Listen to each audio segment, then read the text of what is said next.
Представи си свят, където природата диктува всяко решение.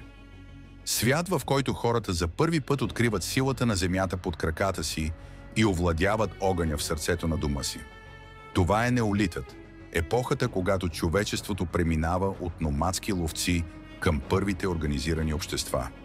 В България неолитът е не просто период, а начало.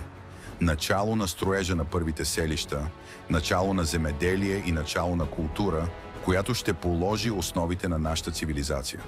От плодородните долини до солниците на Провадия, неолитните общества създават свят, в който земята не просто храни, но и свързва хората. Тук откриваме първите домове, землянки и къщи, издигнати с прецизност, която впечатлява дори днес. Но защо е важно това? Защото именно тук се ражда идеята за общност. Тези хора, живели преди повече от 7000 години, са първите строители, първите земеделци и първите мечтатели. Те са оставили следи, които разказват за нашите корени. Следи, които днес откриваме и изучаваме, за да разберем самите себе си. Когато погледнем неолитните селища в България, виждаме не просто места за живеене, а внимателно планирани общества. Хората са избирали терени, които да им осигурят защита, често до реки, на хълмове или в плодородни долини. Жилищата и стопанските зони са били разположени така, че да улеснят живота на общността. В центъра – общи пространства за съхранение и социални събирания. Около тях – къщи, изградени с проста, но ефективна симетрия. Но как са изградили тези домове? С удивителна простота и находчивост.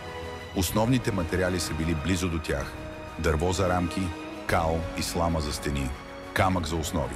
Някои от домовете са били землянки, изкопани в земята за изолация. Други – полуземлянки или плетени къщи, покрити с глина, която осигурявала защита от дъжд и вятър. Селищните могили, характерни за Тракия, са пример за устойчивост. Някои от тях са били обитавани в продължение на хилядолетия. В Западна България и Североизточна България откриваме съчетания от землянки и наземни постройки, отразяващо адаптацията на хората към различните климатични и географски условия. Неолитът е началото на една нова ера. Ера на творчество, изобретателност и споделен живот. Как ли са изглеждали мечтите на тези първи строители на нашия свят? И какво бихме могли да научим от тях, за да изградим по-добро бъдеще?